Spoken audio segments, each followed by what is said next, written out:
মজলিসের মধ্যে এমন কোন নেককার মা বাবা, নেককার সন্তান আছে কিনা আমি জানি না।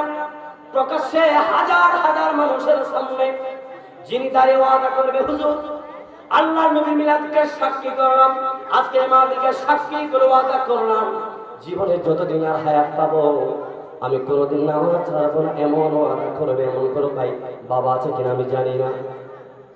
এই মজলিসে এমন কাউকে কি পাবো না যে ওয়াদা করতে পারবেন আমি জীবন আজকে থেকে ওয়াদা করলাম আমার নবী, যেই নবী কিয়ামতের ময়দানে মা যখন আমার সাহারা হবে না, বাবা যখন আমার সাহারা হবে না, যে বন্ধুর জন্য জীবন বাজি রেখে সবকিছু সামলাচ্ছি সেই বন্ধু সাহারা হবে না। এমনকি যেই মা 10 দিন 10 মাস 10 দিন গর্ভে ধারণ করে লালন করে পালন করে বুকের দুধ পান করিয়ে আমাদেরকে বড় করে আস্তে আস্তে করে হামাগুড়ি দিয়ে আমাদেরকে হাঁটা চলা শিখিয়েছেন, সেই মা পর্যন্ত ওই দিন আমার আপনার আপন হবে না।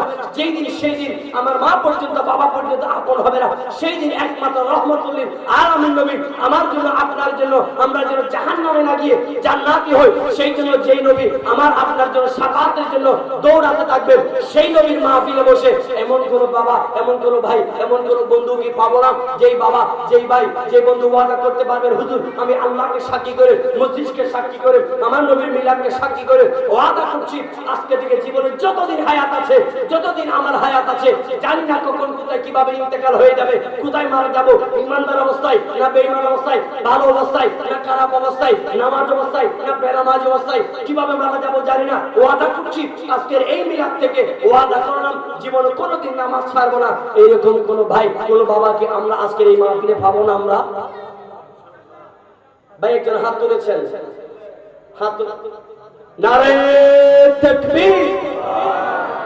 আমি আপনাদেরকে একটু দাঁড়াতে অনুরোধ করবো, যার শুধু যারা হাত তুলেছে আমি লজ্জা দিচ্ছি। নারে গৌসিয়া জশ্নে জুলুসে ঈদে মিলাদুন নবী। আমার অনেক বাচ্চা যারা দাঁড়িয়েছে, আল্লাহ আমার এই বাবাদের ভাইদের হায়াতে ইজ্জতে রিজিকে অপুরন্ত অপুরন্ত বরকত দান করুক, আমিন বলেন।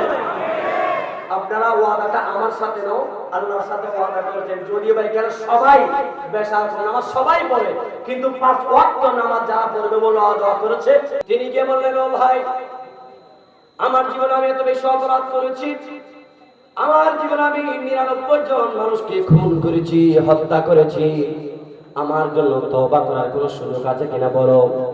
ওই ব্যক্তির কাছে শরীয়তের কোনো ইলম ছিল না, জ্ঞান ছিল না। তিনি জবাব দিলেন, তোমার মতো পাপিষ্ঠ, তোমার মতো অপরাধী, তোমার মতো নিষ্ঠুর জালিম যেই দিন আসমানের নিচে জমির উপর 99 জন মানুষ খুন করতে পারে, তোমার মতো অপরাধী আমার আল্লাহ ক্ষমা করবেই না, করবেই না।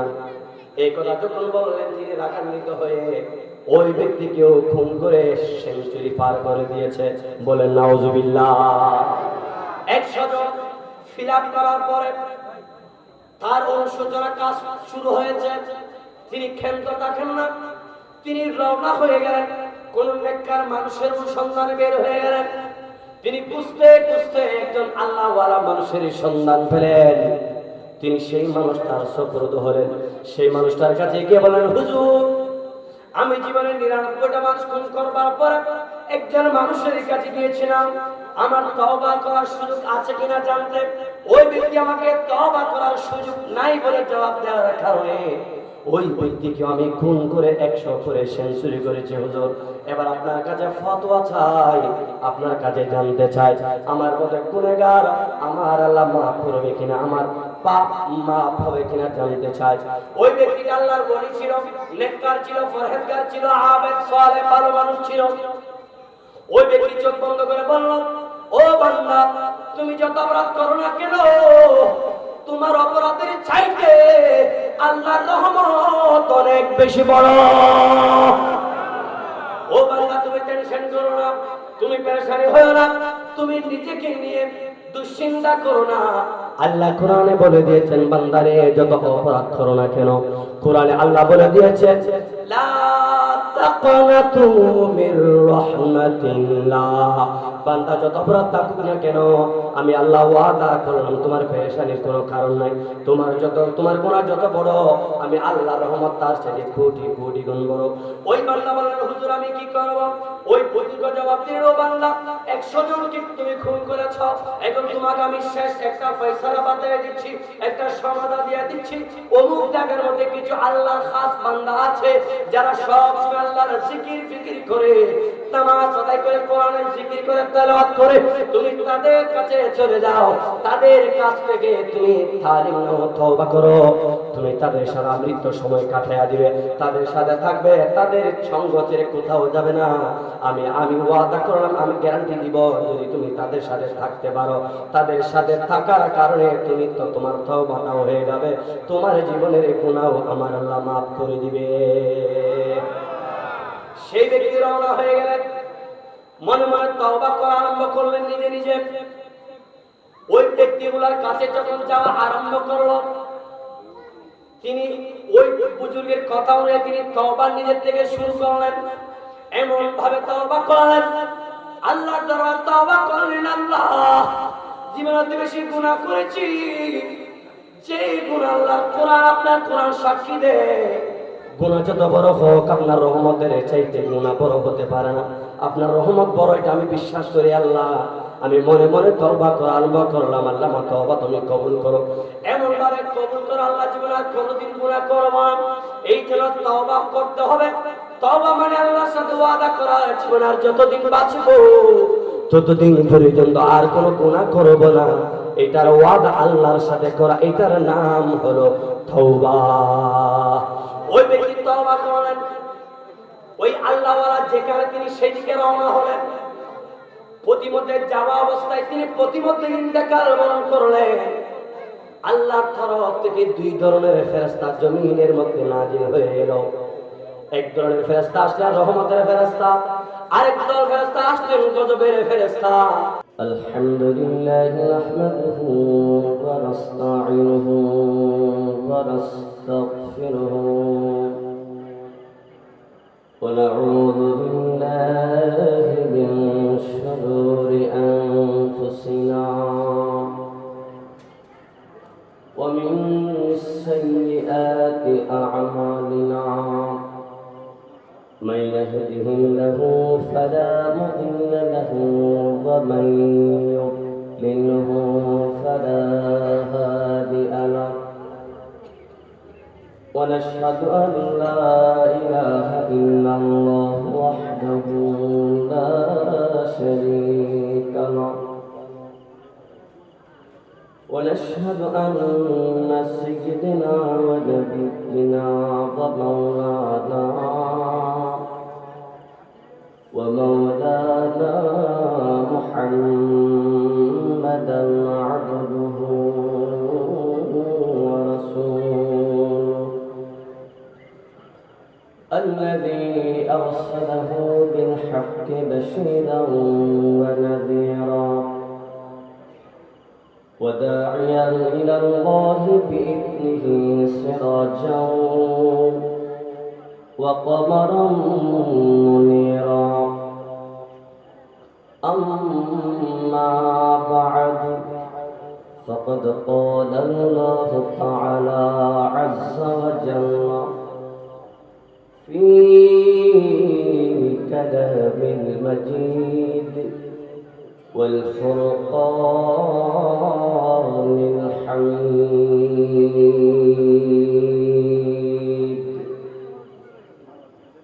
সবাই একটু মোহাম্মতের জবানগুলোকে নাড়িয়ে আমার সাথে সাথে পড়েন তো দেখি। আউযু বিল্লাহি মিনাশ শাইতানির রাজীম। বিসমিল্লাহির রাহমানির রাহিম।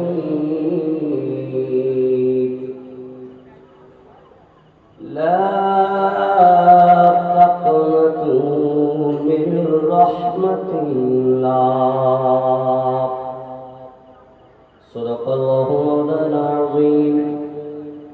وصدق رسوله النبي الحبيب الكريم والحمد لله رب العالمين صلوا على النبي يا أيها الذين آمنوا صلوا عليه وسلموا تسليما اللهم صل على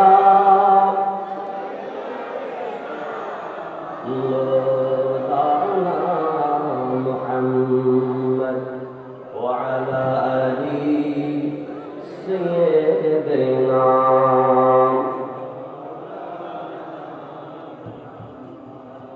اللهم صل على مولانا محمد وعلى آل سيدنا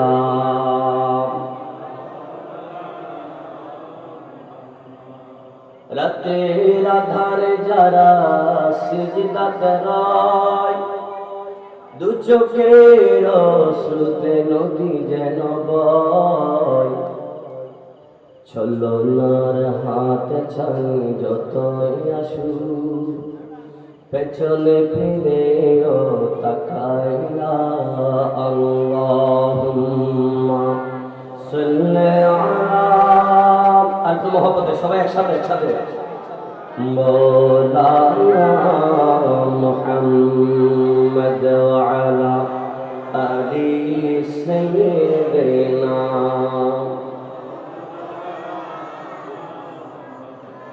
হাজার ব্যথা বেদনার পরে ফিরে আসুনি তুমি আপন ঘরে দিনের আলো তুমি ছড়িয়ে দিতে চলে গেলে মদিনার মক্কা ছেড়ে হে রাসূল আপনাকে ভুলি মোরা কেমন করে হে রাসূল আপনাকে ভুলি মোরা কেমন করে বলেন না হে রাসূল আপনাকে ভুলি মোরা কেমন করে হাজারো ব্যথা বেদনার পরে ফিরে আসুনি তুমি আপন ঘরে দিনের আলো তুমি ছড়িয়ে দিতে চলে গেলে মদিনায় মক্কা ছেড়ে হে রাসূল আপনাকে ভুলি মোরা কেমন করে আল্লাহুম্মা সাল্লি আলা مولانا محمد وعلى آل سيدنا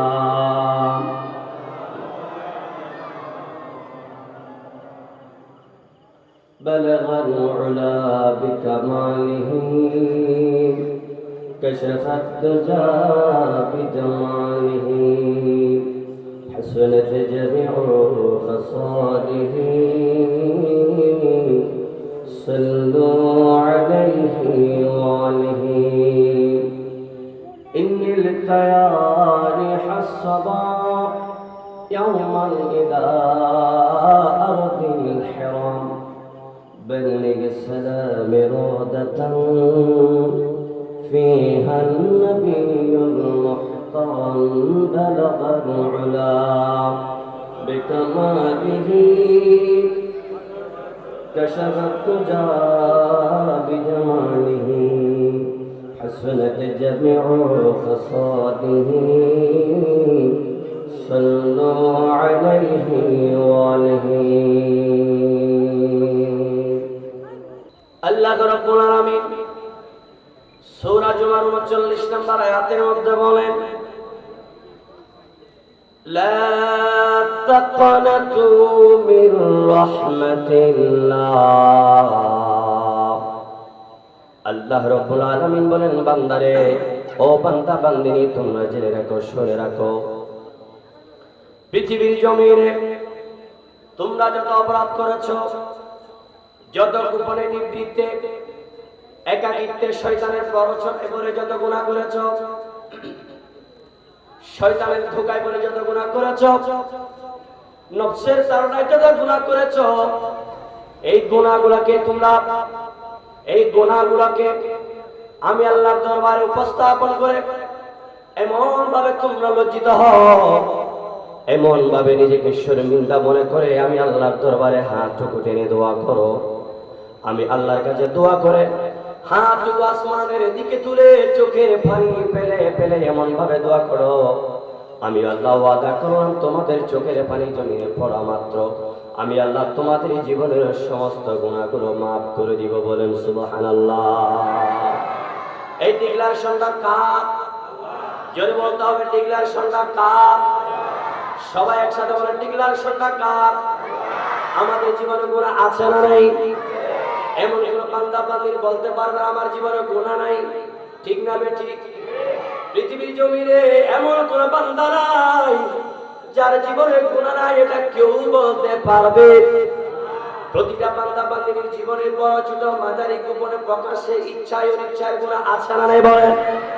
আল্লাহর বান্দারে, তোমার জীবনে গোপনে প্রকাশ্যে ইচ্ছায় অনিচ্ছায় যেখানে যত গুনাহ হয়েছে, ওই গুনাহগুলোকে আমি আল্লাহর দরবারে মনভাবে উপস্থাপন করো। ও বান্দা, তুমি এমন এমন জায়গায় গুনাহ করেছো, তোমার গুনার কথা কেউ জানে না, গুনার কথাগুলো জানে তিনি কে? এমন এমন জায়গায় গুনাহ করেছি, মা জানে না গুনার কথা, আমার গুনার কথা বাবা জানে না, আমার গুনার কথা পরিবার পরিজন জানে না, আমার গুনার কথা জানে জবান করে বলুন তিনি কে?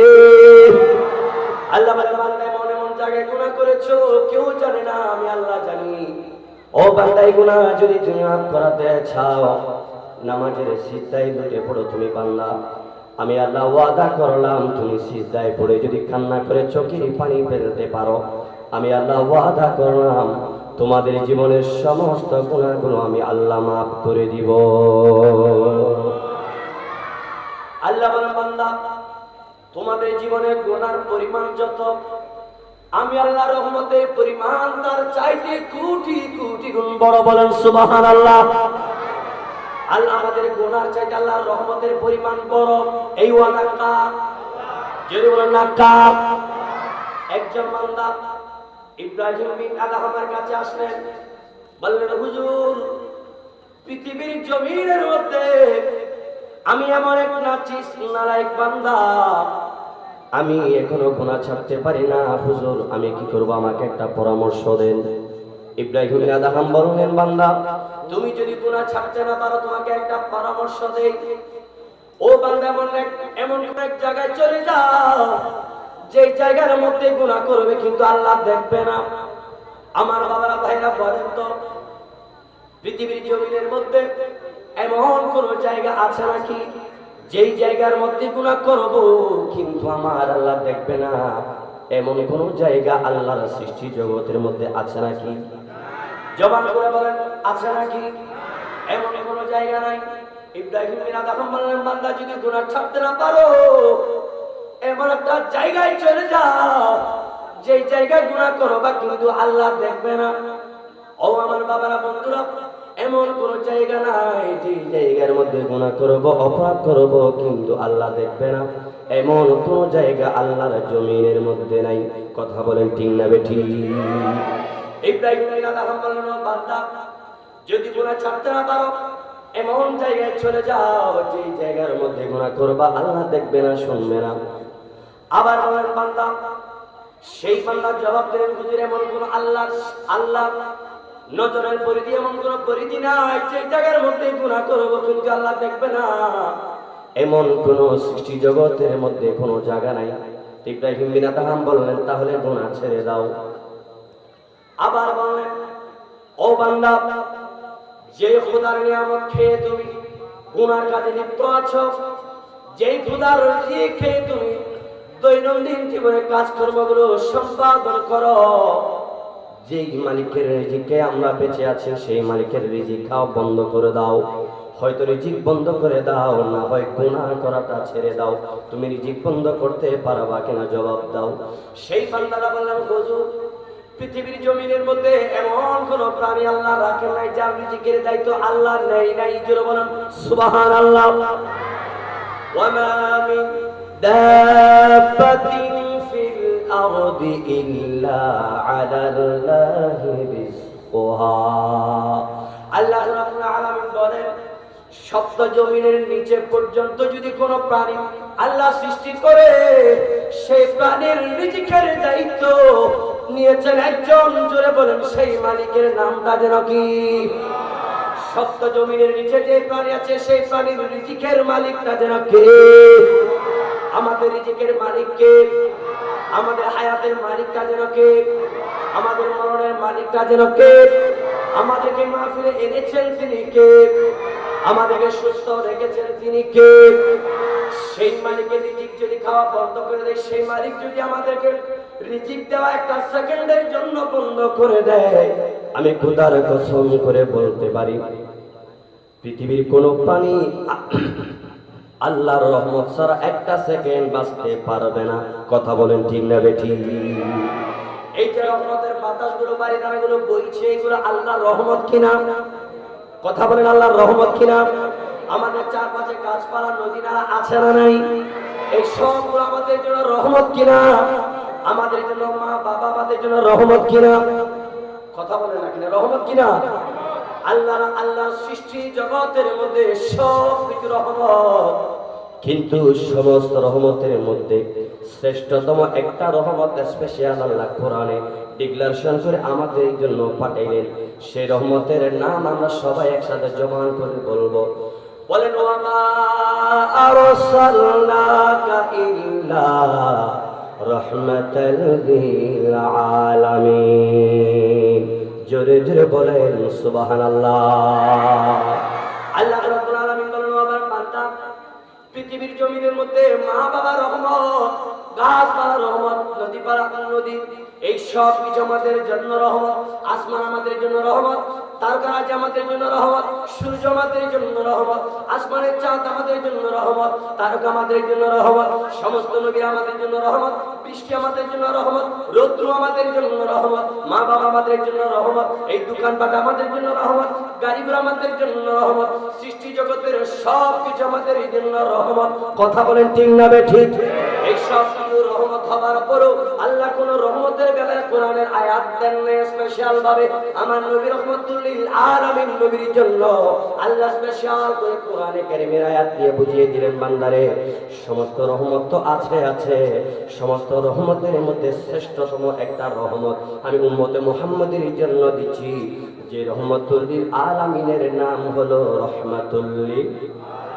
আল্লাহ নিজের জন্য বেঁচে নিয়েছেন আলহামদুলিল্লাহি রাব্বিল আলামিন। আরে বন্ধু, নবীর জন্য বেঁচে নিয়েছেন ওয়া মা আরসালনাকা ইল্লা রাহমাতাল লিল আলামিন।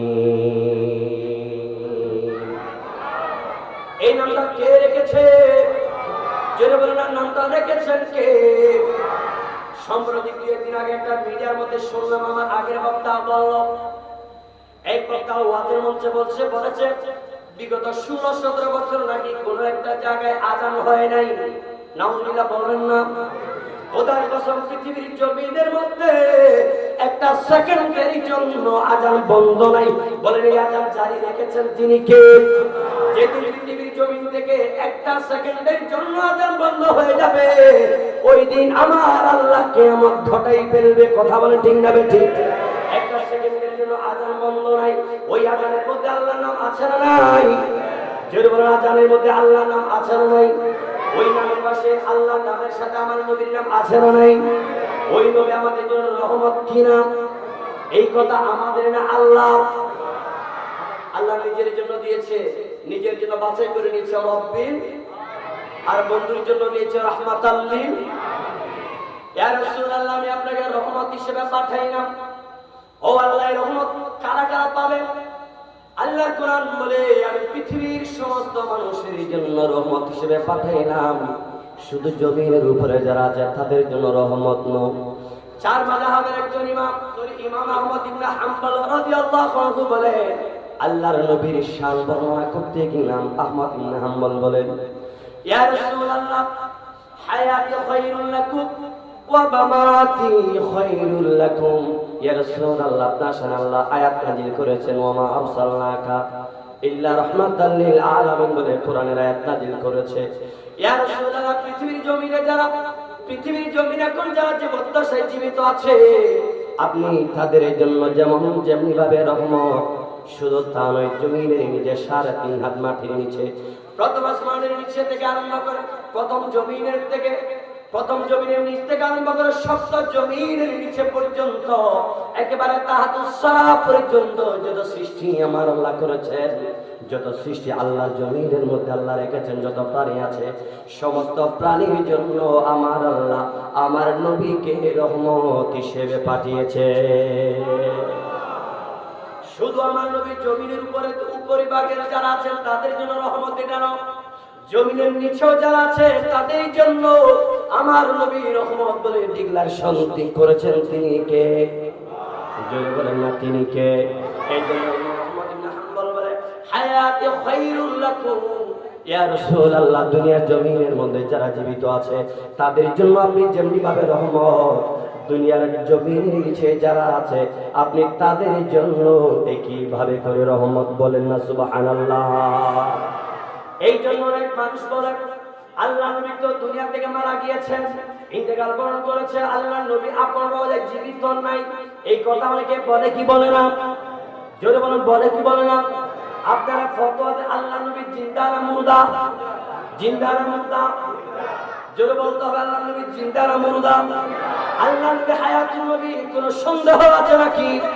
আল্লাহ নবী হায়াতুন নবী করে আপন রওজা মুবারকের মধ্যে রেখেছেন। তিনি কে?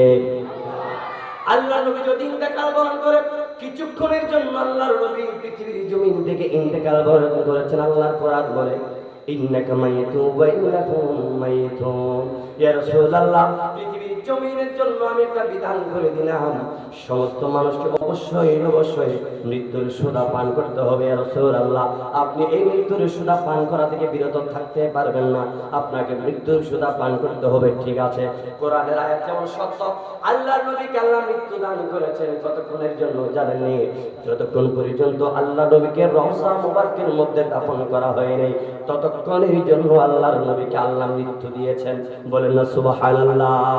আল্লাহ নবীর রূহ মুবারক যখন আসমানের দিকে নিয়ে যাওয়া হলো, আল্লাহর ফেরেশতারা মালাকুল মউত যখন রূহটা নিয়ে আসমানের দিকে চলে গেল, প্রথম আসমানে গিয়ে ফেরেশতাদেরকে ডাক দিয়ে বলেন, ও রহমতের ফেরেশতারা, আজকে এমন একজন ব্যক্তির রূহটাকে কবজ করলাম যার সাথে আমার আল্লাহ বলেছেন রাহমাতুল লিল আলামিন। ও ফেরেশতারে, এই রূহের এত পাওয়ার আমি মালাকুল মউতের রূহের পাওয়ার সহ্য করতে পারি না। ও ফেরেশতারা, আসমানে এমন কোন ফেরেশতা আছে নাকি যেই ফেরেশতা রাহমাতুল লিল আলামিন নবীর রূহটাকে বহন করবে?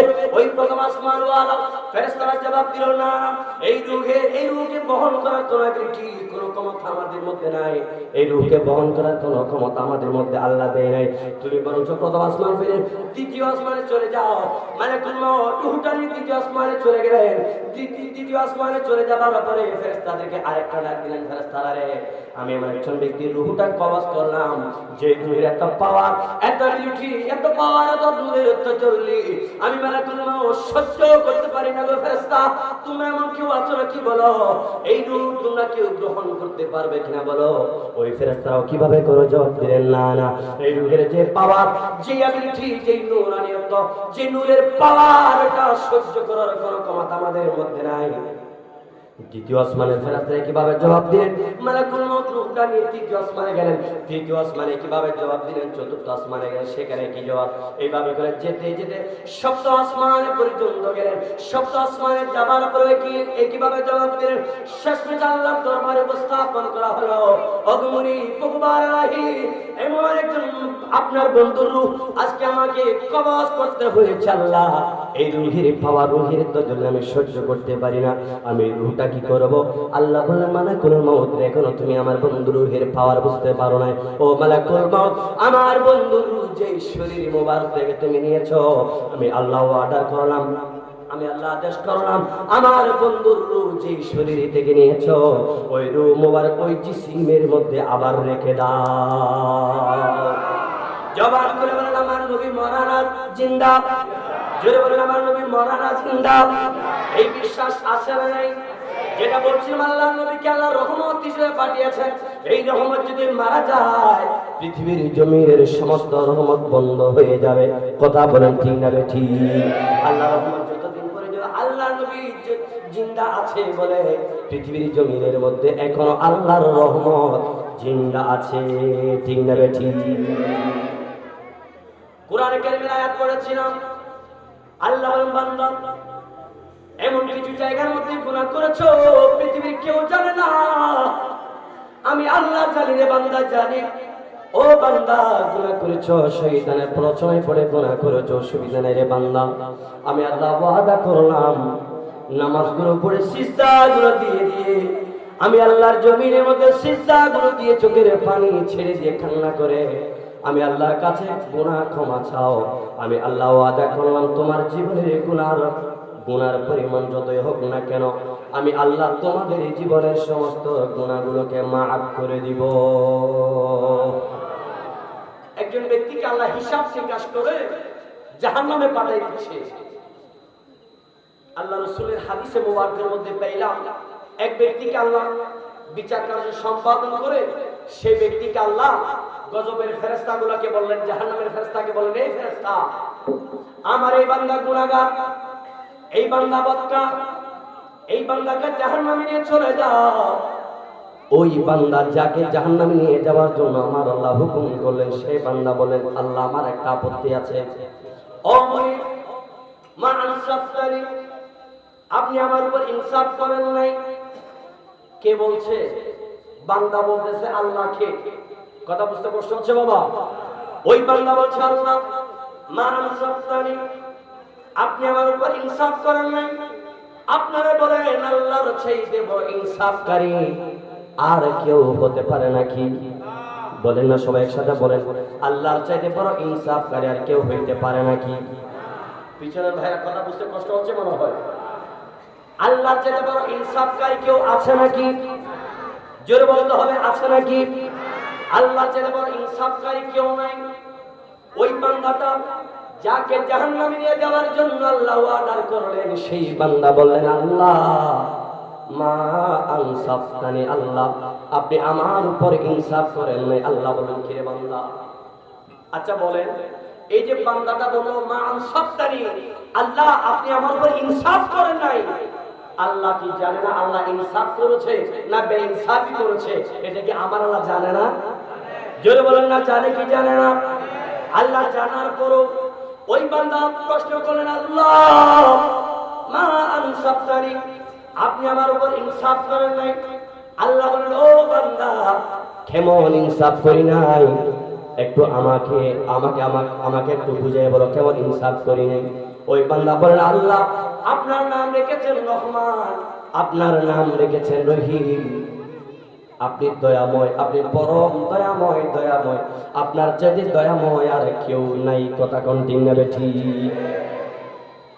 ও মুনিব, আপনার নাম দিয়েছেন রহমান, আপনার নাম রেখেছেন রহিম, এই রহমান ও রহিম নামগুলো দেওয়ার পরে আপনি কেমন করে আমাকে জাহান্নামে দিচ্ছেন? আপনার নাম যেমন রহমান, আপনার নাম যেন রহিম, এই নামগুলো যদি প্রকৃত অর্থে যদি আপনার নাম হয়ে থাকে, তাহলে আমি বিশ্বাস করি আপনি আমাকে জাহান্নাম দিতে পারেন না। একটু জোরে বলেন না সুবহানাল্লাহ। কথায় যুক্তি আছে না নাই? বলেন আছে না? যুক্তি আছে না? আল্লাহ আপনি নিজের নাম তো রহমান রেখেছেন। আজকে আমাদের সমাজে অনেক ভাইয়ের নাম রহমান আছে না নাই? অনেক ভাইয়ের নাম আব্দুর রহিম আছে না নাই? দিনরাত 24 ঘন্টা রহমান নামের ভাই বোতল খায় আছে না নাই? গরিব অসহায়ের উপর দুর্ব্যবহার করে, জুলুম করে এমন রহমান নামের মানুষ আমার আপনার সমাজে আছে না নাই? বলেন এদের নামও রহমান। অনেকের নাম আছে আব্দুর রহিম, অনেকের নাম আছে আব্দুর রহমান, অনেকের নাম আছে আব্দুল মালিক, অনেকের নাম আছে আব্দুল খালেক, অনেকের নাম আছে আব্দুল কুদ্দুস। এই নামগুলো যাদের পক্ষে, যাদের নাম রাখা হয়েছে, এমন অনেক কপালপোড়া মানুষ যারা দিনরাত 24 ঘন্টা বোতলের সাথে যারা সম্পর্ক করেছে, এমন বোতল খানেওয়ালা আব্দুর রহমান নামের নাম মানুষ আমাদের আপনাদের চারপাশে আছে না নাই? বোতল খাওয়া কি ভালো? বোতল খেলে মস্তিষ্ক বিকৃত হয়ে যায়, নষ্ট হয়ে যায়। মাকে বউ ডাকে, বউকে মা ডাকি দেয়। কথা বলেন ঠিক কিনা? বোতল একটা খায়, রাস্তার মাঝখানে পড়ে আছে, বলে সারা পৃথিবী আমার। যে বোতল খায় সারা পৃথিবী হেতের বলে, হেতে মনে করে বাকি বেগুন মারা যে হিতে খালি পৃথিবী হেতের একলা। কথা বলেন ঠিক কিনা? মানে সারা পৃথিবী মালিক এই একজন, আর সবাই মারা দিয়া। এরকম বলার মাতলামি করার মানুষ আছে না নাই? অনেকে আছে গুটি ট্যাবলেট, বাবা ট্যাবলেট, ট্যাবলেটের ব্যবসা করে, আছে না নাই? এগুলোর নাম দিয়েছে আধুনিক নাম বাবা। বাবা কি নাম? বাবা। অনেক ভাইরা বলে নিজের বাবা ছাড়া আর কোনো বাবা নাই, ট্যাবলেট এটাকে তো অনেকে বাবা বলে। ট্যাবলেট বাবা, ট্যাবলেট বললে তো মানুষ চিনে ফেলবে, এদের নাম দিয়েছে সুন্দর করে নাচিরা যেন বাবা। তো কি করো? বাবা খাই, বাবা বা খাওয়ান যায় রে, কয়েকবার খাইয়া দে, দেখবি সারা পৃথিবী তোর হয়ে যায় বলা। বাবা খাওয়াই দে, আর বাবা টাবা খাই, ঘরে মারা যায় ডাকি দেবো, বউরে ডাকি দেয় মা। এরকম বাবা খাওয়ানে বলা যুবক যুবতী আছে না নাই? অনেক ভার্সিটির ভাইরা গাঁজা খায়, এই বাবাগুলো খায়, তাই মস্তিষ্ককে বিকৃত করে তারা আজকে আমাদের সমাজটাকে, দেশটাকে নষ্ট করে দিচ্ছে। এই ধরনের অনেক বাবা খায়, এরকম মানুষ আমাদের চারপাশে আছে না নেই? আল্লাহ বাবা খাই যারা, তাদের থেকে আমাদের সমাজকে আল্লাহ হেফাজত দান করুন। আর কিছু বলেন না আমিন। সালাতুল ইয়া আলাইকুম, সালাতুল ইয়া রাসূলুল্লাহ আলাইকুম।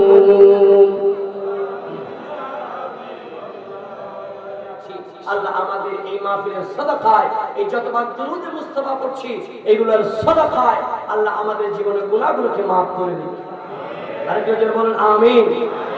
আজকের এই মাহফিলের সামিয়ানা নিচ্ছে আমরা যারা বসে মনে করছি এই মাহফিলে আমরা কিছু করে বসলাম আসলাম গেলাম না, এই মাহফিলে আমাদের জীবনে গুনাহ মাফ করার একটা স্টেশন। কথা বলেন ঠিক না ঠিক? এটা শুধু গাড়ি স্টেশন এমন নয়, এটা শুধু উন্নয়ন কর্পোরেশনের স্টেশন নয়। আজকের জন্য এই ময়দান, এই মাহফিল, এই সামিয়ানা আমাদের জীবনে অসংখ্য গণিত গুনাহ সংগঠিত হয়ে যাওয়া, এই গুনাহগুলো মাফ করার একটা বৃহত্তম স্টেশন। কথা বলেন ঠিক না ঠিক? আল্লাহ এই মাহফিলের সাদাকায় আমাদের জীবনের গুনাহ আল্লাহ মাফ করে দিন। কোথায় ছিলাম মনে আছে? বলেন তো, কে একজন বলতো কোথায় ছিলাম? তার মানে আপনার ওয়াজে মনোযোগী নেই। একজন ব্যক্তি বলছেন আল্লাহ আপনার নাম রেখেছেন রহমান রহিম, অথচ আপনি রহমান দাবি করছেন আর আমাকে আপনি জাহান্নামে পাঠাচ্ছেন। ও এখানে আমার উস্তাদ বলছে যারা বাইরে এবং যারা বাইরে দাঁড়িয়ে আছেন এবং যারা গেটের বাইরে আছে গেটটা বন্ধ করে দিবে, যাওয়ার সময় আবার করে দিবে, অসুবিধা নেই, কিন্তু আপাতত বন্ধ রাখবে। আপনারা যারা বাইরে আছেন একটু মেহেরবানি করে যদি সামনে চলে আসেন।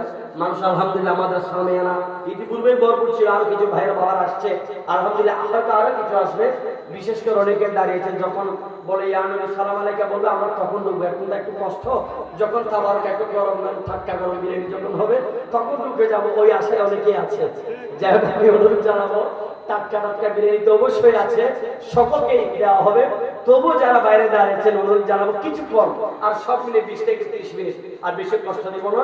যারা দাঁড়িয়ে আছেন বাইরে হয়তো ঘোরাফেরা করছেন, আমাদের সামিয়ানার নিচে আসুন। আমাদের এই মাহফিলকে সৌন্দর্য করার দায়িত্ব আমাদের সকলের। একটু দৃশ্য আল্লাহুম্মা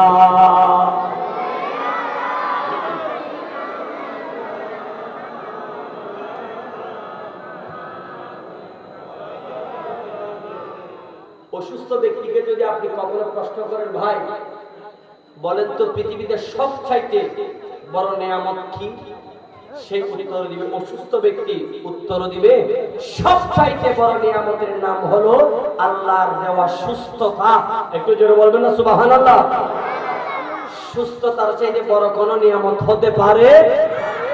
আল্লাহ এমন আপনি আপনি বিভিন্ন মেডিকেলে না গেলে বুঝবেন না পৃথিবীতে কত ধরনের অসুস্থতা আছে, কত ধরনের রোগ থাকতে পারে, অসুস্থ আল্লাহ দিতে পারে, এটা আপনি হাসপাতালে না গেলে বুঝবেন না।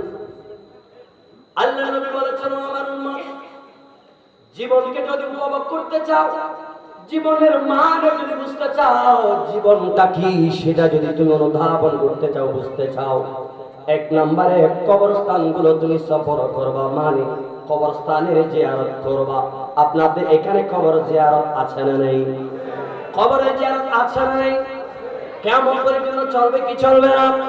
আল্লাহ নবী বলেন, ও আমার সাহাবী, এক সময় আমি কবর জিয়ারতকে আমি নিষিদ্ধ করে দিয়েছিলাম, এখন আমি আবার অনুমতি দিলাম তোমরা কবরের জিয়ারত করবা। ওই কবর জিয়ারত করার কারণে বেশি বেশি করে মরণের কথা স্মরণ হয়, ওই কবরে যারা আছে তাদের জন্য মাগফিরাতের দোয়া করবা। আল্লাহ নবী বলেন, আমার বান্দা বান্দিরা, জীবনের তিনটা জায়গা অন্তত পক্ষে কম করে হলো তিনটা জায়গাকে সফর করবা। এক নাম্বার হলো কবরস্থান, ওই কবরস্থানগুলো সফর করে দিতে হবে। দুনিয়াতে আসছি কারে হাতে চলে যাবে, ও কারে হাতে, ওই কবরওয়ালা কোন অবস্থার মধ্যে আছে জানি না। এই জন্য আমার রাসূল বললেন, বান্দারে প্রতিদিন কম করে হলে একবার হলেও কবরকে তোমরা সফর করবা, কবরের জিয়ারত করবা, বুঝতে পারবা অসহায়ত্ব কাকে বলা হয়, একাকিত্ব কাকে বলা হয়, সেটা আমরা বুঝতে পারবো যদি কবরের কিনারে যাই। কথা বলেন ঠিক না বেঠিক? এরপর আল্লাহ নবী বলেন, আমার বান্দা বান্দি, যদি জীবনকে উপভোগ করতে চাও, জীবনের মানে বুঝতে চাও, একবার হলো হাসপাতালের বিছানাগুলোকে সফর করবা। সেখানে দেখবা কত ধরনের অসুস্থ মানুষ আছে, তাদের এক একজনের আর্তনাদ দেখার পরে আপনি জীবনের চন্দনের কথা ভুলে যাবেন, জীবনের মানে কি বুঝতে পারবেন। এই জন্য আমার নবী বলেছেন, বান্দারে অসুস্থ ব্যক্তিকে দেখলে তোমরা অসুস্থ ব্যক্তির কথা যদি তোমাদের স্মরণ হয়, অসুস্থ ব্যক্তির সাথে সাক্ষাৎ করে তোমরা তাদের সাথে কথা বলবা, তাদের কাছে প্রশ্ন করলে একটাই উত্তর মিলে, সেটা হলো সবচাইতে বড় নিয়ামত, সেটা হলো আল্লাহর দেওয়া সুস্থতার নিয়ামত। সুস্থতার চাইতে বড় কোন নিয়ামত আল্লাহর জমিনে? অনেকের অভিযোগ করি, আল্লাহ আব্দুল খালেককে আপনি 5টা গাড়ির মালিক বানাইলেন, আমাকে বানান নাই কেন? অনেকে দোয়া করি, মোনাজাত করি, মোনাজাতের মধ্যে আল্লাহকে অভিযোগ করি, আল্লাহ আপনি আমাকে কোটি টাকার মালিক বানায়া দেন। এই ধরনের দোয়া করি কি করি না? অনেকে দোয়া করে, আল্লাহ আমাকে একখানি সম্পত্তির মালিক বানায়া দেন, আমাকে 2টা বিল্ডিং এর মালিক বানায়া দেন, আমাকে একটা বাইকের মালিক বানায়া দেন, আমাকে 2টা সিএনজির মালিক বানায়া দেন, আল্লাহ আমাকে বুড়ি বুড়ি সম্পত্তির মালিক বানায়া দেন। হাতটুকু আল্লাহর দরবারে টেনে এমন দোয়া আমরা অনেকেই করি কি করি না? কথা বলেন, করি কি করি না? কারো দোয়া কবুল হয়, কারো দোয়া কবুল হয় না। আল্লাহ বলেন, ও আমার বান্দা, যদি তোমাকে কোটি টাকার মালিক বানাতে হয়, এমনও তো হইতে পারে কোটি টাকা আমি তোমাকে দিলাম, ওই কোটি টাকার বদলতে আমার আপনার চোখ দুইটা আমার আল্লাহ নষ্ট করে দিত। ঠিক না বেঠিক? আল্লাহ বলে, বান্দারে আমার প্রতি কোনো অভিযোগ রাখিও না, তোমার জন্য যেটা কল্যাণকর, তোমার জন্য আমার জন্য যেটা কল্যাণকর, আমার জন্য যেটা সবচাইতে উত্তম, আমার আল্লাহ সেটা আমাকে আগে থেকেই দিয়ে রেখেছেন। বলেন না সুবহানাল্লাহ? এরপরও হাজার ধরনের অভিযোগ আমাদের মধ্যে আছে, আল্লাহ আব্দুল খালেককে 5টা বাড়ির মালিক বানাই, বলবেন না? যারা মদিনায় গিয়েছে তাদের জবানে শুনেছি মদিনা শরীফের জান্নাতের ঘ্রাণ পাওয়া যায়। সুবহানাল্লাহ বলেন। আজকে আমাদের দেশের অনেক ভাইরা বলেন, হজ করতে গেলে মক্কা শরীফ থেকে যেন মদিনা শরীফ না যায়, মদিনা শরীফ যাওয়ার দরকার নাই, নবীর সামনে দাঁড়িয়ে নবীকে ওসিলা বানিয়ে আল্লাহর দরবারে ছাওয়ার দরকার নাই। আর আমি তো বলি, আমার ঈমান বলে, আমার আকীদা বলে, নবীর ওসিলা লাগবে না, নবীর মাধ্যম ছাড়া নবীর নামের ওসিলা দিলেও আল্লাহর কাছে পার পাওয়া যাওয়ার সুযোগ 100-100 আছে না নাই? নবীর উম্মতের যে কদর, শুধু নবীর উম্মত। ঈসা আলাইহিস সালাম আছে না নাই? ঈসা আলাইহিস সালাম কোথায় আছে? 4র্থ আসমানে। কোথায় আছে? বলেন না কোথায়? জীবিত না মৃত? আপনাদের কোন সন্দেহ আছে? ঈসা আলাইহিস সালাম যে 4র্থ আসমানে জীবিত অবস্থায় আছে, এতে আপনাদের কোন সন্দেহ আছে? ওই ঈসা আলাইহিস সালাম আল্লাহর কাছে ফরিয়াদ করেছিল, আল্লাহ আমাকে যা আপনি নবুয়ত দিয়েছেন আমি পেয়েছি, আল্লাহ যা খেদমত আমার থেকে নেওয়ার আপনি নিয়েছেন, আল্লাহ ফাইনালি বাবা আদম থেকে ঈসা আলাইহিস সালাম পর্যন্ত প্রত্যেকজন নবী প্রত্যেকটা কিতাবে আখেরি এমন একজন নবীর পয়গাম দিয়েছে, ডিক্লারেশন দিয়েছে, ওয়াজ করেছে, বক্তব্য রেখেছে। ও মুনিব, আমার ইচ্ছা হয় আমার নবুয়ত গিয়ে রাখবে না, ধন দৌলত রাখবে না, রাজত্ব রাখবে না, মিলকিয়ত রাখবে না। ও আল্লাহ, যেই নবীর উসিলায় বাবা আদম থেকে শুরু করে সমস্ত কিছু আসমান জমিন আরশ কুরসি লৌহ কলম সব কিছু যেই নবীর কারণে সৃষ্টি করেছেন, আমি ঈসা আলাইহিস সালাম ফরিয়াদ করি, আল্লাহ আমার নবুয়ত বাদ দিয়ে আমাকে সেই আখেরি নবীর উম্মত হিসেবে কবুল করেন। আল্লাহ সাথে সাথে ঈসা নবীর রুদওয়া কবুল করে ঈসা আলাইহিস সালামকে চতুর্থ আসমানে এমন ভাবে তুলে রেখেছেন, ওই কিয়ামতের আগে আগে আবার চতুর্থ আসমান থেকে আল্লাহ পাক ঈসা আলাইহিস সালামকে দুনিয়ার মধ্যে অবতরণ করাবেন, নবী হিসেবে নয়, আখেরি নবীর উম্মত হিসেবে। জোরে বলেন সুবহানাল্লাহ। উম্মতের দাম কম না বেশি? জোরে বলেন না কম না বেশি? আমরা আখেরি নবীর উম্মত হওয়ার জন্য কোনো দরখাস্ত করেছি, কোন অ্যাপ্লিকেশন করেছি? এই জন্য আমাদের কোনো কদরও নেই। তো আমরা যে ইসলাম পেয়েছি সেই জন্য আমাদের কোনো দরদও নেই। যে ওলিয়া উলিয়া আমাদেরকে ইসলাম চিনিয়েছে, দেখিয়েছে, মসজিদ দিয়েছে, মাদ্রাসা দিয়েছে, খানকা দিয়েছে, কালেমা চিনিয়েছে, রাসূল চিনিয়েছে, আল্লাহ চিনিয়েছে, আজকে আমাদের কিছু ভাইদের কাছে সে ওলিয়া উলিয়ার মাজার নিরাপদ নাই। কথা বলে ঠিক না ঠিক?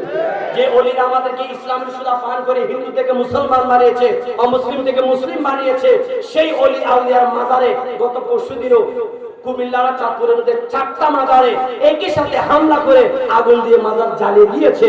জোরে বলেন নাউজুবিল্লাহ। আর একটু জোরে বলবেন না নাউজুবিল্লাহ। যেখানে ওলিয়া উলিয়ার মাজার, ওলি আউলিয়ারা তাদের জায়গায় নিরাপদ নাই, সেই জায়গায় আমি আপনি নিরাপদ থাকবো কেমন করে? কথা বলেন ঠিক কিনা? আপনারাই বলেন, আমরা আল্লাহর ওলিরা যদি হক্কানি উলামায়ে কেরাম আল্লাহর ওলিরা না হইতো, এই ভারত উপমহাদেশে ইসলাম নামক কোন ছায়া, ইসলাম নামক কোন সুদা আমরা পাইতাম? বলেন না পাইতাম? এই উপমহাদেশে তো নবী আসে নাই, কোন সাহাবী আসে নাই, এসেছে কারা? আল্লাহর ওলিরা। তারাই আমাদেরকে রাসূল চিনিয়েছে, আল্লাহ চিনিয়েছে, মসজিদ বানানো চিনিয়েছে, শিখিয়েছে, খানকা চিনিয়েছে, মাদ্রাসা চিনিয়েছে, কোরআন চিনিয়েছে, হাদিস চিনিয়েছে, দ্বীন ধর্ম চিনিয়েছে, মা বাবা চিনিয়েছে, আলেম উলামা চিনিয়েছে। যারাই চিনিয়েছে আজকে আমরা তাদের পিছনে এমন ভাবে লেগেছি, তাদের মাজারগুলো আমরা ভেঙে ঘুরিয়ে দিচ্ছি, এমনকি আগুন দিয়ে জ্বালিয়ে সরকার করে প্রমাণ করে দিচ্ছি।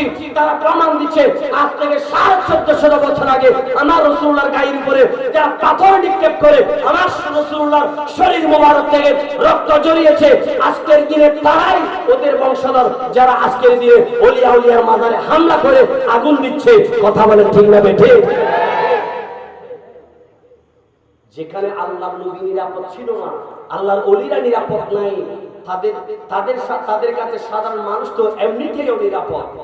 কথা বলেন ঠিক কিনা? এই ওলিয়া উলিয়ার দেশ, বারাউলিয়ার পূর্ণভূমি বাংলাদেশ, চট্টগ্রাম। এই ওলিয়া উলিয়া আছে বলে আপনারা এমনিতেই স্বভাবত খেয়াল করে দেখেন, চট্টগ্রাম বা রাঙামাটি, চট্টগ্রামের বাইরে ঘূর্ণিঝড়ে সিডরে যে ধরনের দুর্ঘটনা ঘটে, ক্ষতি হয়, সেরকম ক্ষতি আমাদের চট্টগ্রাম এবং রাঙামাটিতে কি হয়? চট্টগ্রাম এমন একটা জায়গা যেখানে আল্লাহর বড় বড় যত ওলিরা ছিল সবাই আগে বন্দর নগরী চট্টগ্রামে এসে সেখানে খানেকা করে সেখান থেকে দ্বীনের কার্যক্রম শুরু করেছিল। মারহাবা বলবেন না? কথা বলেন ঠিক কিনা? সেই জন্য আল্লাহর রহমত স্পেশাল, আল্লাহর রহমত সব জায়গায় আছে, কিন্তু স্পেশালি যেখানে আল্লাহর বন্ধু আছে সেখানে আল্লাহর রহমত তুলনামূলক বেশি আছে। কথা বলেন ঠিক কিনা? সে আল্লাহর ওলিদেরকে আজকে আমরা পাহারা দিয়ে রাখতে পারছি না, তাদেরকে আমরা নিরাপদে রাখতে পারছি না। আমরা তাওহীদের স্লোগান দিয়ে, শিরকের দোহাই দিয়ে, বেদাতের স্লোগান দিয়ে তাদের মাঝে হামলা করছি, আগুন দিচ্ছি, ভাঙচুর করছি, এমনকি আল্লাহর ঘর পর্যন্ত, আল্লাহর কোরআন পর্যন্ত আগুন দিতে তারা দ্বিধাবোধ করছে। অনেক ফেসবুকে ইউটিউবে সার্চ করলে পাবেন মসজিদ আগুন দিচ্ছে, কাই নামের পাশে লা ইলাহা ইল্লাল্লাহু মুহাম্মাদুর রাসূলুল্লাহ সাল্লাল্লাহু আলাইহি ওয়াসাল্লাম এই কালিমা শরীফ হাতুড়ি দিয়ে ভাঙতে বাড়ি মারতে ভেঙে দিচ্ছে। ইউটিউবে সার্চ দিলে পাবেন। যে জায়গার মধ্যে আল্লাহর ওলিদের নিরাপত্তা নাই, আল্লাহর ওলিদেরকে তারা এভাবে নির্যাতন করছে, জুলুম করছে, সেই জায়গায় গজব না এসে গজব কি বঙ্গোপসাগরে পড়বে?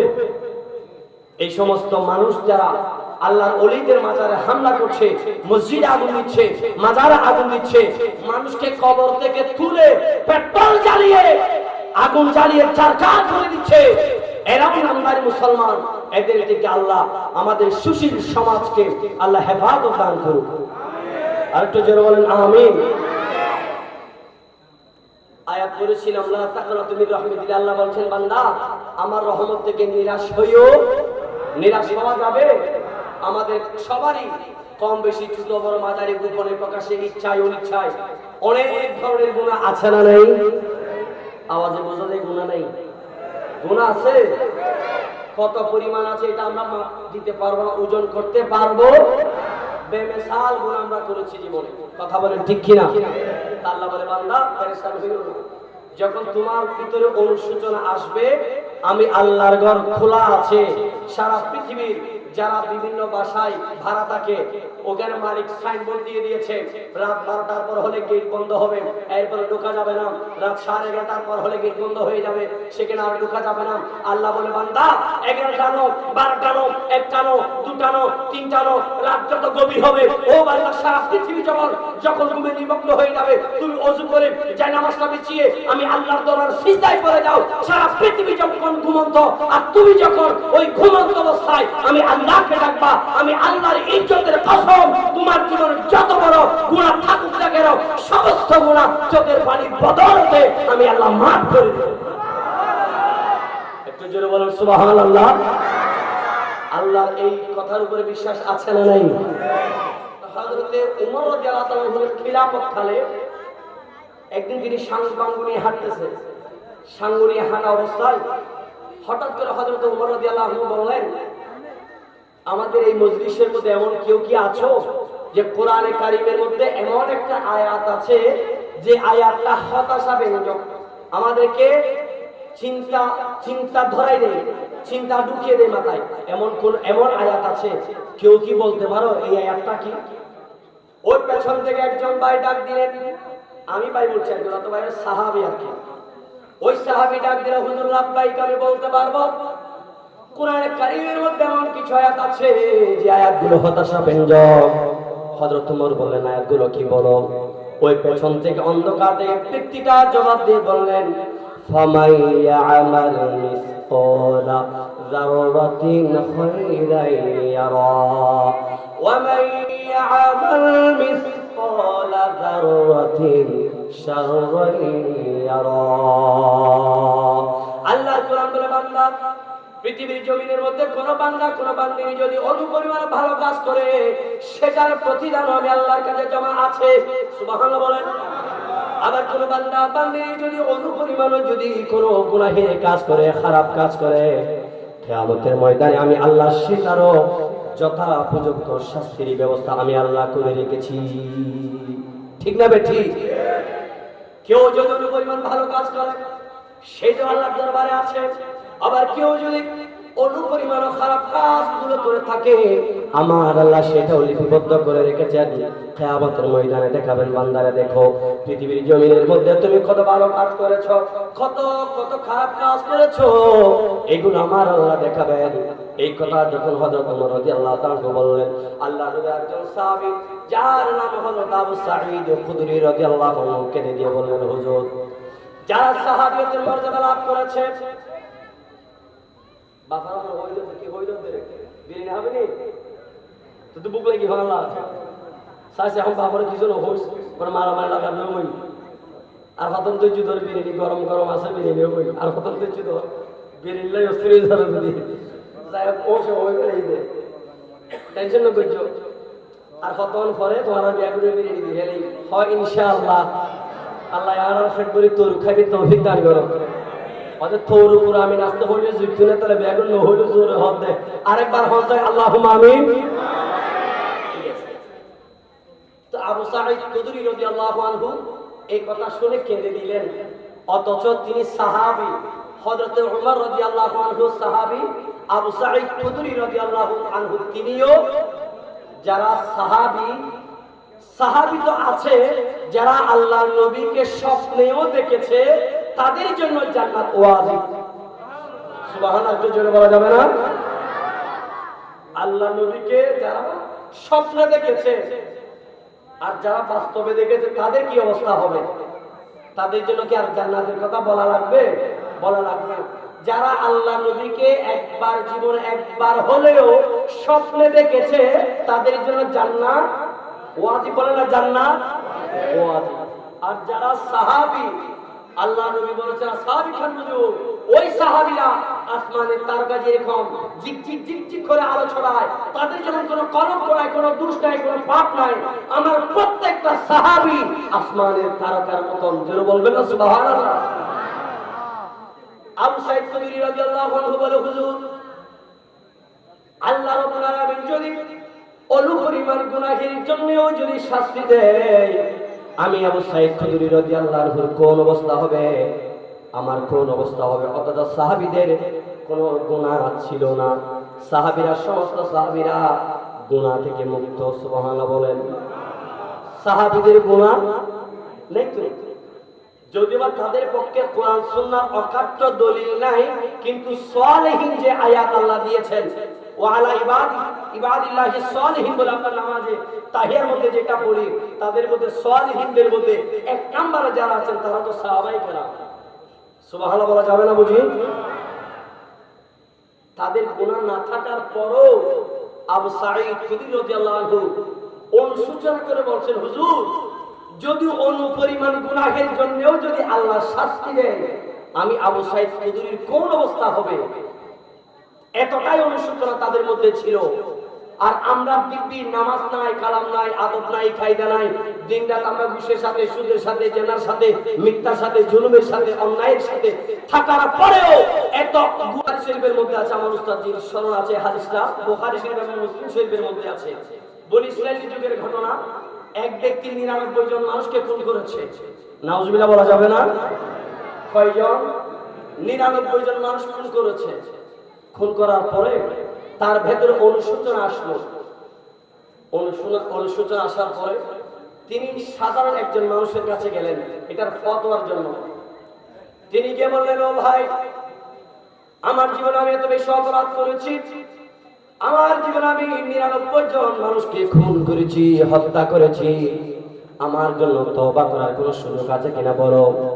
ওই ব্যক্তির কাছে শরীয়তের কোনো ইলম ছিল না, জ্ঞান ছিল না। তিনি জবাব দিলেন, তোমার মতো পাপিষ্ঠ, তোমার মতো অপরাধী, তোমার মতো নিষ্ঠুর জালিম যেই কিনা আসমানের নিচে জমির উপর 99 জন মানুষ খুন করতে পারে, তোমার মতো অপরাধী আমার আল্লাহ ক্ষমা করবেই না, করবেই না। এই কথা যখন বললেন, তিনি রাগান্বিত হয়ে ওই ব্যক্তিকেও খুন করে সেঞ্চুরি পার করে দিয়েছে। বলেন নাউজুবিল্লাহ। 100 জন ফিলাপ করার পরে তার অনুশোচনা কাজ শুরু হয়েছে। তিনি ক্ষান্ত থাকেন না, তিনি রওনা হয়ে গেলেন, কোন নেককার মানুষের সন্ধানে বের হয়ে গেলেন। তিনি খুঁজতে খুঁজতে একজন আল্লাহওয়ালা মানুষের সন্ধান পেলেন। তিনি সেই মানুষটার সুপুর্দ হলেন। সেই মানুষটার কাছে গিয়ে বলেন, হুজুর আমি জীবনে 99টা মানুষ খুন করবার পরে একজন মানুষের কাছে গিয়েছিলাম, আমার তওবা করার সুযোগ আছে কিনা জানতে। ওই ব্যক্তি আমাকে তওবা করার সুযোগ নাই বলে জবাব দেওয়ার কারণে ওই ব্যক্তিকে আমি খুন করে 100 করে সেঞ্চুরি করেছি। হুজুর এবার আপনার কাছে ফতোয়া চাই, আপনার কাছে জানতে চাই, আমার মতো গুনাহগার আমার আল্লাহ মাফ করবে কিনা, আমার পাপ মাফ হবে কিনা জানতে চাই। ওই ব্যক্তিটা আল্লাহর ওলি ছিল, নেককার ছিল, পরহেজগার ছিল, আবেদ সালেহ ভালো মানুষ ছিল। ওই ব্যক্তি চোখ বন্ধ করে বলল, ও বান্দা, তুমি যত অপরাধ করো না কেন, তোমার অপরাধের চাইতে আল্লাহর রহমত অনেক বেশি বড়। ও বান্দা, তুমি টেনশন করো না, তুমি পেরেশানি হয়ো না, তুমি নিজেকে নিয়ে দুশ্চিন্তা করো না। আল্লাহ কোরআনে বলে দিয়েছেন, বান্দারে যত অপরাধ করো না কেন, কোরআনে আল্লাহ বলে দিয়েছেন, লা তাকনাতু মির রাহমাতিল্লাহ। বান্দা যত অপরাধ থাকুক না কেন, আমি আল্লাহ ওয়াদা করলাম তোমার পেরেশানির কোনো কারণ নাই। তোমার গুনাহ যত বড়, আমি আল্লাহর রহমত তার চাইতে কোটি কোটি গুণ বড়। ওই বান্দা বললেন, হুজুর আমি কি করব? ওই প্রতিজ্ঞা জবাব দিল, বান্দা 100 জনকে তুমি খুন করেছ, এখন তোমাকে আমি শেষ একটা ফয়সালা বাতিয়ে দিচ্ছি, একটা সমাধান দিয়ে দিচ্ছি। অমুক জায়গার মধ্যে কিছু আল্লাহর খাস বান্দা আছে যারা সব সময় আল্লাহর জিকির ফিকির করে, নামাজ আদায় করে, কোরআনের জিকির করে, তেলাওয়াত করে। তুমি তাদের কাছে চলে যাও, তাদের কাছ থেকে তুমি তালিম নাও, তওবা করো। তুমি তাদের সাথে মৃত্যু সময় কাটায়া দিবে, তাদের সাথে থাকবে, তাদের সঙ্গ ছেড়ে কোথাও যাবে না। আমি ওয়াদা করলাম, আমি গ্যারান্টি দিব, যদি তুমি তাদের সাথে থাকতে পারো, তাদের সাথে থাকার কারণে তুমি তো তোমার তওবাটাও হয়ে যাবে, তোমার জীবনের গুনাহ আমার আল্লাহ মাফ করে দিবে। সেই ব্যক্তি রওনা হয়ে গেলেন, মনে মনে তওবা করা আরম্ভ করলেন নিজে নিজে। ওই ব্যক্তিগুলোর কাছে যখন যাওয়া আরম্ভ করলো, তিনি ওই বুজুর্গের কথা অনুযায়ী তিনি তওবা নিজের থেকে শুরু করলেন। এমন ভাবে তওবা করলেন, আল্লাহর দরবারে তওবা করলেন, আল্লাহ জীবনে অতি বেশি গুনাহ করেছি, যে গুনাহ আল্লাহর কোরআন, আপনার কোরআন সাক্ষী দেয়, গুনাহ যত বড় হোক আপনার রহমতের চাইতে গুনাহ বড় হতে পারে না। আপনার রহমত বড়, এটা আমি বিশ্বাস করি আল্লাহ। আমি মনে মনে তওবা করা আরম্ভ করলাম, আল্লাহ আমার তওবা তুমি কবুল করো। এমন ভাবে কবুল করো, আল্লাহ জীবনে আর কোনোদিন গুনাহ করব না, এই জন্য তওবা করতে হবে। তওবা মানে আল্লাহর সাথে ওয়াদা করা, জীবনে আর যতদিন বাঁচব ততদিন পর্যন্ত আর কোনো গুনাহ করব না, এটার ওয়াদা আল্লাহর সাথে করা, এটার নাম হলো তওবা। ওই ব্যক্তি তওবা করলেন, ওই আল্লাহওয়ালা যেখানে তিনি সেদিকে রওনা হলেন। প্রতিমধ্যে যাওয়া অবস্থায় তিনি প্রতিমধ্যে ইন্তেকাল বরণ করলেন। আল্লাহর তরফ থেকে দুই ধরনের ফেরেশতা জমিনের মধ্যে নাজিল হয়ে এলো। এক ধরনের ফেরেশতা আসলেন রহমতের ফেরেশতা, আরেক দল ফেরেশতা আসলেন গজবের ফেরেশতা। দুটো ফেরেশতা প্রতিযোগিতা দিয়ে দিল, রহমতের ফেরেশতারা ওই ব্যক্তিকে জান্নাতে নিবে, নাকি গজবের ফেরেশতা জাহান্নামের ফেরেশতা তাকে জাহান্নামে নিয়ে যাবে। দুটোটা পক্ষ তর্ক বিতর্ক শুরু হয়ে গেল। সুবহানাল্লাহ বলো না যে, আর যারা বলো সুবহানাল্লাহ। রহমত এবং গজবের দুটো ফেরেশতার মধ্যে তর্ক বিতর্ক। রহমতের ফেরেশতা বলে আমরা নিয়ে যাব, গজবের ফেরেশতা বলে না না, যেই ব্যক্তি জীবনে 100 জন মানুষকে খুন করেছে সেই ব্যক্তি কখনো জান্নাতি হইতে পারে না, আমরা তাকে জাহান্নামে নিয়ে যাব। আমরা জাহান্নাম থেকে এসেছি তাকে জাহান্নামে নিয়ে যাওয়ার জন্য। রহমতের ফেরেশতা বলে না না, ও জাহান্নামের ফেরেশতা তোমরা শুনে রাখো, ইনি দুনিয়াতে 100 জন মানুষকে খুন করেছে, কথা বাস্তব, কিন্তু তোমরা এটা জানো না, তিনি যখন খালেস আল্লাহর দরবারে তওবা করেছে, আমার আল্লাহ তো কোরআনে কারীমের মধ্যে আয়াত দিয়ে দিয়েছে, লা তাকনাতু মির রাহমাতিল্লাহ। আল্লাহ বলেন বান্দারে, গুনার পরিমাণ যত বেশি হোক না কেন, তুমি গুনার পরিমাণগুলো নিয়ে পেরেশানি হয়ে না, চিন্তাগ্রস্ত হয়ে না রে বান্দা। আমি আল্লাহর কাছে যদি মাপ চাওয়ার মতো চাইতে পারো, আমি আল্লাহ ওয়াদা করলাম তোমার জীবনের সমস্ত গুনাহগুলোকে মাফ করে দিব। রহমতের ফেরেশতাগুলো বললেন, ও ফেরেশতারা রে, আল্লাহর কোরআনটা তোমরা দেখো। এই ফেরেশতারা, এই মানুষটা এই আল্লাহ ওয়ালাদের কাছে যাবার প্রতিমধ্যে তওবা করেছে, আল্লাহ ওয়াদা করেছে, এই জন্য আমরা এই রকম এই মানুষটাকে জান্নাতে নিয়ে যাওয়ার জন্য আসলাম। তবুও জাহান্নামের ফেরেশতারা মানে না, বলে যে না আমরা মানব না। দুটো ফেরেশতা একত্রিত হয়ে, দুটো দলের ফেরেশতা একত্রিত হয়ে আল্লাহর দরবারে চলে গেল। আল্লাহর দরবারে গিয়ে বিচার দিল, আল্লাহ আপনার একজন বান্দা 100 জন মানুষকে খুন করেছে, ফয়সালাটা আপনি দেন, সেই কি জাহান্নামে না জান্নাতি? আপনি বলেন। আল্লাহ বলেন ফেরেশতারে আবার জমিনের মধ্যে চলে যাও, তোমরা ওই ব্যক্তির জায়গাটা মেপে দেখো। আল্লাহ কি মাপবো? বলতে যেই বান্দা তওবা করার জন্য আল্লাহ ওয়ালাদের কাছে যাচ্ছিল, সেই পথের দূরত্ব আর জাহান্নামের দূরত্ব কতটুকু তোমরা মেপে দেখো। তোমরা মেপে দেখো। ও আল্লাহ মাপার পর কি হবে? আল্লাহ বলেন ফেরেশতারা রে, আমার বান্দা তওবা করতে যাওয়ার রাস্তাটা যদি কাছে হয়, তোমরা ধরে নিবা আমার বান্দা জান্নাতি। আর যদি আমার বান্দা তওবা করতে, তওবা করার আগের রাস্তাটা যদি ওই জায়গা থেকে যদি জাহান্নামের রাস্তাটা কাছে হয়, তাহলে আমার বান্দাটাকে তোমরা জাহান্নামে নিয়ে যাবা। ফেরেশতারা জমিনে নেমে আসলেন। জমিনে নেমে আসার পরে মাপ দিয়ে দেখলো ওই ব্যক্তি যিনি 100 মানুষকে খুন করেছে, তিনি খানাস নিয়তন শুকনা সার পরে খানাস নিয়তে তিনি তওবা করেছেন এবং আরো বেশি জীবনের শেষ সময়টুকু কাটানোর জন্য আল্লাহ ওয়ালাদের নিকট তিনি যাচ্ছেন। তিনি আল্লাহ ওয়ালাদের কাছে পৌঁছানোর জন্য মাত্র আর এক বিগত সমপরিমাণ জায়গা বাকি আছে। আল্লাহ ফয়সালা দিলেন, বান্দারে আমি আল্লাহ ডিংলা রসুন দিলাম, আমার এই বান্দাকে আমি আল্লাহ মাফ করে দিলাম। সুতরাং রহমতের জান্নাতের ফেরেশতারা আমার বান্দাকে জান্নাতে নিয়ে যায়।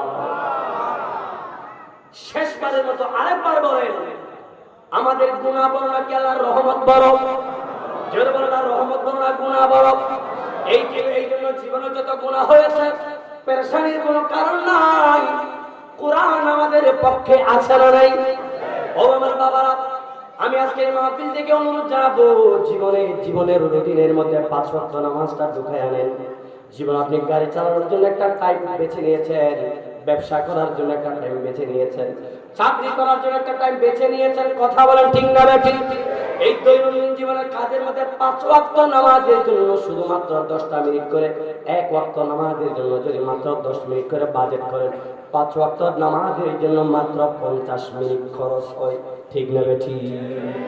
অনেক ভাইরা সারাদিন ব্যবসা করার পরে, গাড়ি চালানোর পরে, চাকরি করার পরে, নদীতে মাছ ধরবার পরে, দৈনন্দিন জীবনের সমস্ত কাজকর্মগুলো সম্পাদন করার পরে যখন সব কিছু গুছিয়ে যখন বাড়িতে চলে যায়, ঘুমানোর আগে নিজের মাইন্ডে একটা রুটিন এমন ভাবে সেট করে ঘুমায়, সকাল হলে আমি ব্যবসায় যাব, সকাল হলে নদীতে যাব, সকাল হলে গাড়িতে যাব, সকাল হলে বাড়িতে যাব, সকাল হলে চাকরিতে যাব, সকাল হলে অমুক জায়গায় যাব।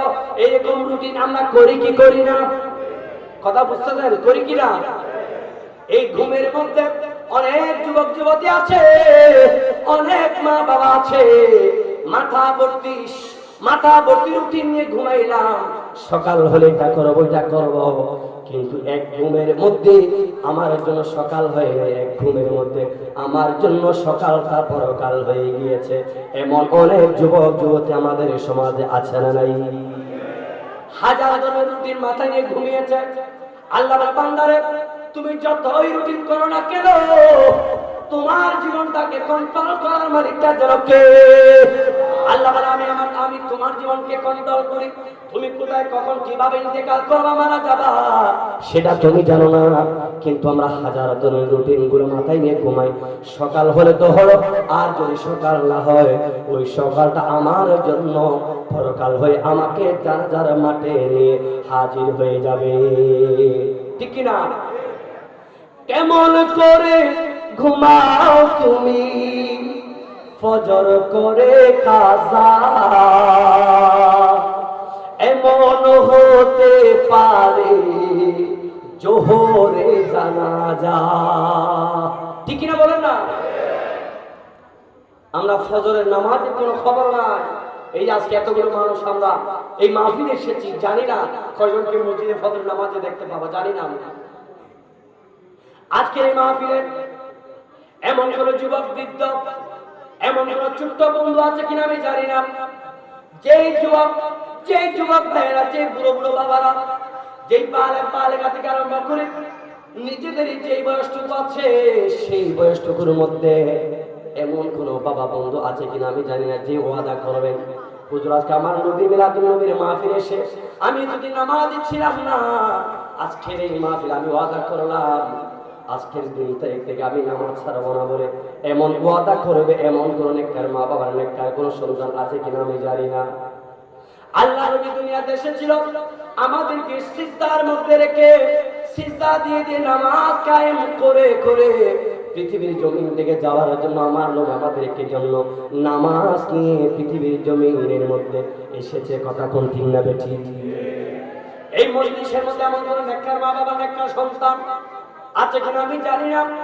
প্রকাশ্যে হাজার হাজার মানুষের সামনে যিনি দাঁড়িয়ে ওয়াদা করবে, হুজুর আল্লাহ নবী মিলাদকে সাক্ষী করলাম, আজকে মাহফিলকে সাক্ষী করে ওয়াদা করলাম, জীবনে যতদিন আর হায়াত পাবো আমি কোনোদিন নামাজ ছাড়বো না, এমন ওয়াদা করবে, এমন করো। ভাই বাবা আছে কিনা আমি জানি না, এই মজলিসে এমন কাউকে কি পাবো না যে ওয়াদা করতে পারবেন আমি জীবন আজকে থেকে ওয়াদা করলাম আমার নবী, যেই নবী কিয়ামতের ময়দানে মা যখন আমার সাহারা হবে না, বাবা যখন আমার সাহারা হবে না, যে বন্ধুর জন্য জীবন বাজি রেখে সবকিছু সামলাচ্ছি সেই বন্ধু সাহারা হবে না।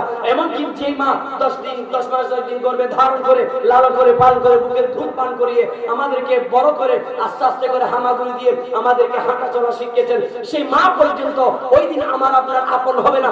যেই দিন সেই দিন আমার মা পর্যন্ত বাবা পর্যন্ত আপন হবে না, সেই দিন একমাত্র রহমতুল লিল আলামিন নবী আমার জন্য আপনার জন্য আমরা যেন জাহান্নামে না গিয়ে জান্নাতি হই, সেই জন্য যেই নবী আমার আপনার জন্য শাফাতের জন্য দৌড়াতে থাকবে, সেই নবীর মাহফিলে বসে এমন কোন বাবা, এমন কোন ভাই, এমন কোন বন্ধু কি পাবো না যেই বাবা, যেই ভাই, যে বন্ধু ওয়াদা করতে পারবেন হুজুর আমি আল্লাহকে সাক্ষী করে, মসজিদকে সাক্ষী করে, আমার নবীর মিলাদকে সাক্ষী করে ওয়াদা করছি আজকে থেকে জীবনের যতদিন হায়াত আছে, যতদিন আমার হায়াত আছে, জানি না কখন কোথায় কিভাবে ইন্তেকাল হয়ে যাবে, কোথায় মারা যাব, ইমানদার অবস্থায় না বেঈমান অবস্থায়, ভালো অবস্থায় না খারাপ অবস্থায়, নামাজ অবস্থায় না বেনামাজ অবস্থায়, কিভাবে মারা যাব জানি না। ওয়াদা করছি আজকের এই মিলাদ থেকে ওয়াদা করলাম জীবনে কোনোদিন নামাজ ছাড়বো না।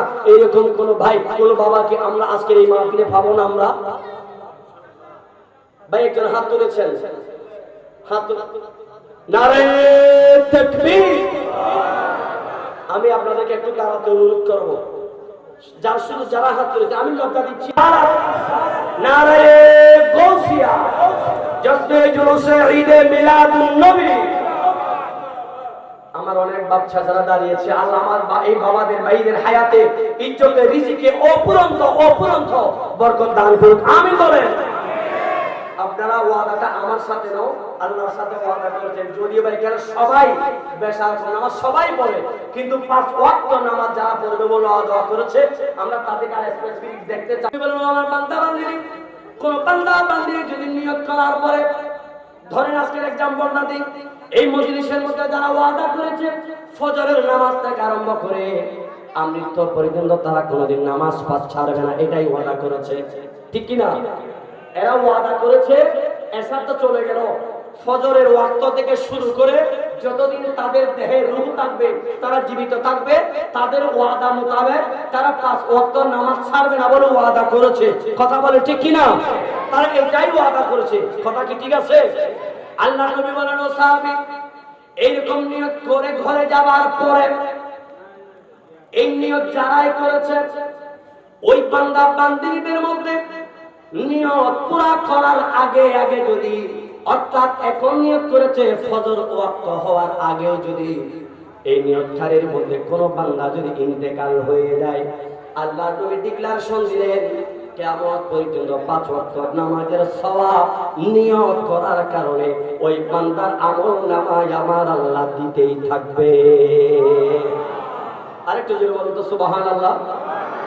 শুধুমাত্র নিয়তটা করার কারণে, এই জন্য আল্লাহ নবী বলেন বুখারী শরীফের প্রথম হাদিস, ইন্নামাল আ'মালু বিন্নিয়াত। ও বান্দা নিয়ত ঠিক, সব ঠিক, নিয়তে সার নিয়তে পাপ।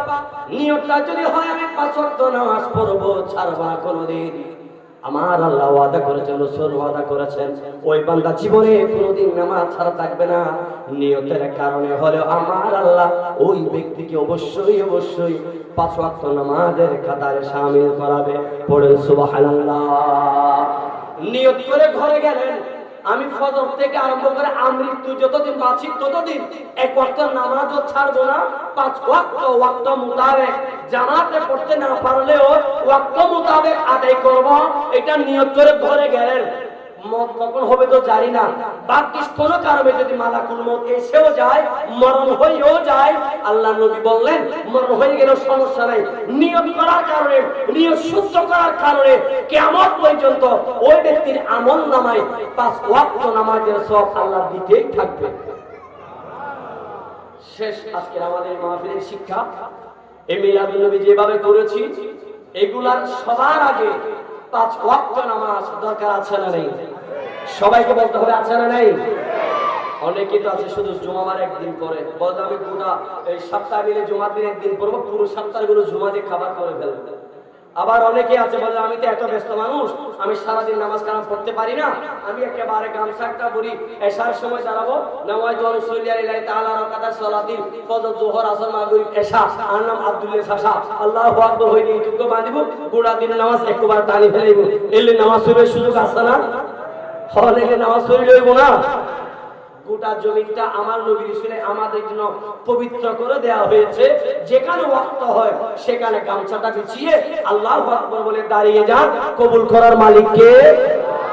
পাঁচ ওয়াক্ত নামাজ পড়তে পারবেন তো ইনশাআল্লাহ? পারবেন তো ইনশাআল্লাহ? পড়বেন তো ইনশাআল্লাহ?